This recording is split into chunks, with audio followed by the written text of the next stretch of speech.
여러분 김 좋아하세요? 저는 어릴 적 다른 반찬 하나 없어도 김만 있으면 밥을 2공기나 뚝딱 비웠는데요. 요즘에는 김밥의 인기와 더불어 외국인들이 한국에 오면 꼭 사가는 유명한 기념품이기도 합니다. 김은 근육과 신경기능 유지를 돕는 마그네슘, 빈혈을 예방하는 철분, 피로를 해소하는 망간, 노화를 예방하는 셀레늄 등 우리 신체 기능을 유지하고 건강을 지키는 다양한 영양소들이 풍부하게 들어 있습니다. 그 중에서도 특히 뼈와 치아 건강을 좌우하는 칼슘 역시 해조류 중에서도 김이 가장 높은 것으로 나타났습니다. 공주대 식품영양학과에서 김, 미역, 다시마, 청각 등 해조류 11종의 영양 성분을 분석했더니 단백질 함량이 가장 높은 해조류가 김인 것으로 나타났으며 영양소의 거의 절반 수준이 단백질인 것으로 나타나 그야말로 소고기 못지않은 고단백 식품인 것으로 밝혀졌습니다. 하지만 이렇게 몸에 좋은 김도 어떤 음식과 어떻게 먹느냐에 따라서 내 몸에 보약이 될 수도 반대로 독이 될 수도 있다고 하는데요.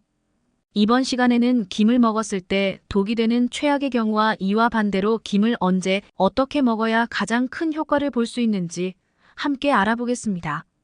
안녕하세요. 언제나 당신 편입니다. 오늘은 아이부터 어른까지 남녀노소 누구나 좋아하는 국민 반찬, 김에 대해 이야기해 보겠습니다. 시작하기 전에 구독과 좋아요 감사합니다. 김이 독이 되는 경우 첫 번째, 도토리묵과 함께 먹는 것입니다. 탱글탱글하고 쫀득한 도토리묵에 김가루를 솔솔 뿌려 먹으면 정말 이만한 별미가 없는데요. 하지만 사실 김과 도토리묵을 같이 먹는 것은 건강에 그리 좋지 못한 궁합입니다. 도토리묵의 주재료인 도토리에는 아콘산이라는 성분이 풍부한데 이는 우리 몸속에 중금속을 비롯한 유해 물질을 배출해주고 도토리에 함유된 탄닌 성분은 노화를 유발하는 활성산소를 제거하면서 손상된 세포의 재생을 도와주며 세포 산화를 촉진하는 과산화 지질의 생성을 막아 노화를 예방해줍니다.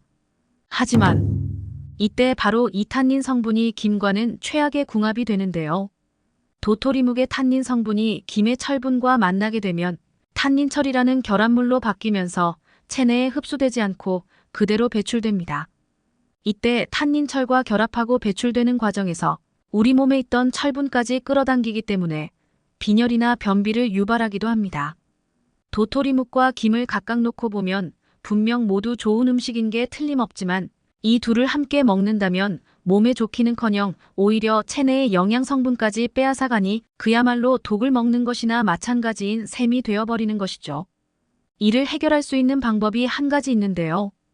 대부분의 도토리묵은 별다른 열처리 없이 바로 조리해서 먹는 경우가 많은데 조리하기 전에 도토리묵을 끓는 물에 한번 데쳐주면 됩니다. 도토리묵에 함유된 탄닌 성분은 수용성이고 열에 약하다는 특징이 있어 끓는 물에 1분 정도만 데쳐주면 대부분 파괴됩니다. 뿐만 아니라 끓는 물에 데친 도토리묵은 특유의 쓴맛이 제거되고 탱글탱글해져 식감 또한 더욱 좋아지게 됩니다. 이렇게 데친 도토리묵은 김과 같이 먹어도 크게 문제가 되지 않으니 맛있게 드시고 맛과 건강 모두 챙기시길 바랍니다. 김이 독이 되는 경우 두 번째는 바로 많은 양의 김을 먹는 것입니다. 김을 많이 먹는 것을 삼가해야 하는 이유는 몇몇 김에 들어있는 중금속 때문인데요. 김은 맨김으로도 먹고 밥반찬으로도 먹고 각종 요리에 첨가해서 삼시세끼 다 챙겨 먹어도 부담 없이 즐길 수 있는 음식인데다 건강에 좋다고 알려져 있어 수시로 드시는 분들이 정말 많으시죠. 그런데 최근 전남 완도군 소안면 소재의 양식장 2곳과 신안군 암태면 소재 5곳, 중도면 소재 1곳, 총 8곳에서 생산된 물김에서 기준치를 초과한 중금속이 검출되는 일이 있었는데요. 김에서 발견된 중금속은 수은과 납, 카드뮴 등 다양한데 이러한 중금속이 발견되는 이유는 아직 명확하게 밝혀지진 않았지만 추측하기로는 산업 폐수, 농약, 광물 비료 등으로 오염되거나 김의 가공 과정에서 사용한 화학약품이 원인으로 파악되고 있습니다. 사실 해조류에서 중금속이 검출되는 일은 매년 끊임없이 발생되고 있는데요. 해조류는 기본적으로 바닷물에 함유된 영양분을 흡수하면서 성장하는데 이 과정에서 물속에 함유된 중금속까지 함께 흡수한다고 합니다. 이때 산업 폐기물, 수질오염, 해양오염 등에서 발생되는 중금속이 주된 원인 중 하나로 여겨지며 이러한 오염 물질은 해조류에 흡수되어 축적된다고 합니다. 이렇게 중금속이 많은 해조류를 지속적으로 섭취해서 몸에 쌓이게 되면 호흡곤란, 식욕부진, 심폐기능 부전, 신장병, 간손상, 생식기능 장애, 알츠하이머성 치매 등 다양한 질병을 일으키고 폐암, 전립선암, 신장암 등 각종 암이 발생되는 원인이 되기도 합니다. 따라서 김과 같은 해조류를 지속적으로 많은 양을 먹는 것에 주의하고 하루 섭취량은 A4용지 크기 기준 2장 이내로만 드시는 것이 좋습니다. 김이 독이 되는 경우 세 번째는 바로 조미김을 먹는 것입니다. 김은 그냥 맨김을 구워 먹어도 맛있지만 참기름이나 들기름을 발라 약간의 소금을 가미해서 만든 조미김은 맛이 좋을 뿐만 아니라 기름과 함께 어우러져 영양적으로도 궁합이 좋은 식품인데요. 하지만 문제는 김에 발랐던 기름이 시간이 지나면서 서서히 산패되기 시작하고 이렇게 산패된 김을 섭취해서 우리 몸에 흡수되면 혈관 손상을 일으키는 범인이 된다는 것입니다. 김을 매번 먹을 때마다 기름을 바르고 굽기는 여간 번거로운 일이 아니기 때문에 보통은 한꺼번에 만들어 놓거나 시중에서 판매하는 조미김을 구매해서 먹는 경우가 대부분인데 이렇게 발라져 있던 기름은 공기나 햇빛으로 인해 맛과 성분이 변할 뿐만 아니라 우리 몸에 심각한 질병을 일으키는 유해 성분으로 바뀌게 됩니다. 경기도 보건환경연구원이 시중에서 유통 중인 조미김을 대상으로 개봉 후 보관 방법에 따른 품질 변화를 조사한 결과 시간이 지나면서 영양적 가치가 감소하고 눅눅한 냄새와 독성이 발생하는 것으로 나타났습니다. 뿐만 아니라 그동안 전 세계에서 수많은 실험을 통해 산패된 기름은 온몸에 염증을 일으키거나 동맥경화증, 간비대증, 간세포 괴사와 치매에 이어 세포 변이를 유발하여 암을 일으키는 등 수많은 질병의 원인이 되는 것으로 밝혀졌습니다. 그리고 또 한 가지 조미된 김뿐만 아니라 일반 김에서 보랏빛을 띈다면 섭취하지 않는 것이 좋은데요. 보라색으로 변한 김은 이미 산패했다는 신호이기 때문에 이러한 김은 버리기 아깝다고 먹지 마시고 과감히 버리는 것이 좋습니다. 따라서 김을 구매하셨다면 되도록 짧은 기간에 소비하는 것이 좋고 최대한 산패되지 않도록 보관을 철저히 하는 것이 중요합니다. 전문가들은 먹다 남은 조미김을 보관할 경우 가급적 냉동고에 넣는 것이 바람직하며 상온 보관 시에는 직사광선을 피해 서늘한 곳에 두고 일주일 이내에 섭취하는 것이 가장 좋다고 조언하고 있습니다. 김이 독이 되는 경우 네 번째는 바로 갑상선이 안 좋으신 분들입니다. 갑상선은 목 앞쪽에 위치한 나비 모양의 내분비 기관으로 여기에서 호르몬을 분비해 우리 몸의 거의 모든 장기와 조직에 작용하여 신진대사 성장 발달, 생식 정신 활동 등을 조절하는 중요한 역할을 합니다. 이 갑상선에서 분비하는 호르몬에 필요한 주요 성분 중 하나가 바로 김이나 미역 같은 해조류에 다량 함유되어 있는 요오드인데요. 이 요오드는 우리 체내로 들어올 경우 필요한 양만큼만 흡수되고 나머지는 소변으로 배출되지만 갑상선에 문제가 있으신 분들이 김 같은 해조류를 많이 드실 경우 과잉 섭취된 요오드로 인해 갑상선 기능 저하증, 갑상선염 또는 갑상선암으로 이어질 수 있기 때문에 반드시 주의가 필요합니다. 실제로 일본의 한 논문에 의하면 해조류를 거의 매일 먹는 사람이 주 2회 이하로 섭취하는 사람보다 갑상선암 발생 위험이 3.8배 높았으며 해조류가 든 간식을 다이어트 식품으로 취급하고 과다 섭취한 20세 일본 여성에게서 갑상선 기능 저하증이 나타났다가 이 간식의 섭취를 중단하자 갑상선 기능이 정상으로 회복된 사례도 있었다고 합니다. 우리나라 사람들은 기본적으로 해조류를 흔하게 접하는 데다가 추가적으로 혈액순환과 변비 등을 개선하고자 다시마 가루 같은 건강식품 등을 복용하는 경우가 많아 갑상선 건강에 취약할 수밖에 없습니다.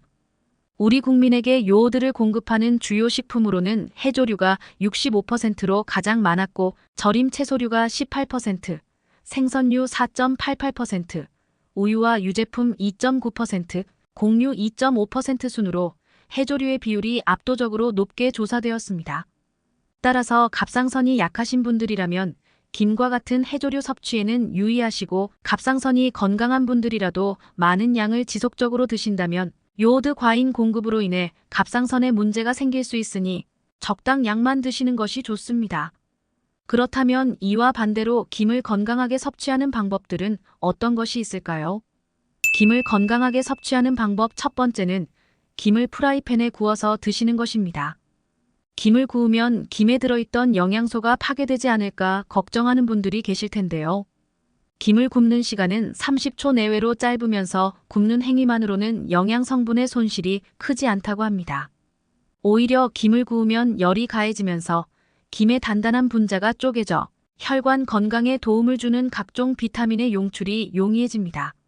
실제로 농촌진흥청의 실험 결과에 의하면 말린 김과 구운 김의 비타민 함량을 비교했더니 말린 김보다 구운 김에서 비타민 B2와 비타민 C의 함량이 더 높게 나온 것으로 나타났습니다.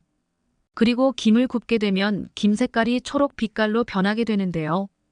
김을 구웠을 때 초록빛으로 변하는 이유는 바로 김 속에 함유된 피코에리트린이라는 붉은 색소가 피코시안이라는 성분으로 바뀌기 때문입니다. 이 피코시안 성분은 대사증후군으로 인한 혈관 기능 장애와 관련된 질환을 예방하는 데 도움을 주는 성분이라고 합니다. 그리고 또 한 가지, 바로 이 피코시안이 입냄새 제거에도 효과적이라고 하는데요. 구운 김의 피코시안 성분은 구취의 원인이 되는 균 번식을 막고 구운 김을 씹으면서 자극되는 침샘으로 인해 입냄새를 예방하는 데 큰 도움을 줍니다.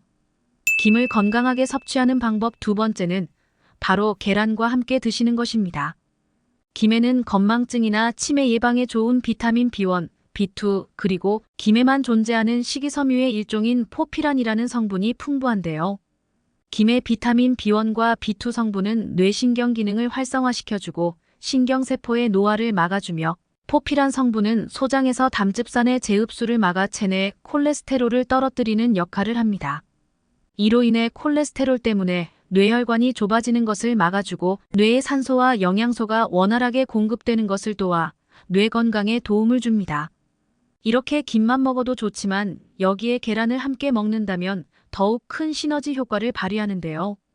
계란에 함유된 콜린이라는 성분이 두뇌 활동을 조절하고 통제하는 신경 전달 물질인 아세틸콜린의 생성을 도와 치매를 예방하고 기억력을 높이는 데도 아주 효과적입니다. 더군다나 김은 계란에 부족한 비타민C를 더해주고 김에는 부족한 비타민 D를 보완해 서로 부족한 영양소를 채워주는 최고의 궁합입니다. 또한 이 두 음식은 자극적인 음식이 아니기 때문에 아침 식사로 드셔도 좋은 식단이 될 수 있겠습니다. 오늘은 김의 올바른 섭취 방법에 대해 알아봤습니다. 정보가 도움되셨다면 주변의 소중한 분들에게 영상을 공유해주세요. 구독과 좋아요도 부탁드릴게요. 구독과 좋아요는 언제나 당신 편에게 큰 힘이 됩니다. 다음에 더 유익한 영상으로 찾아오겠습니다. 언제나 당신 편은 구독자 여러분이 건강하시길 진심으로 기원합니다. 건강하고 행복하세요.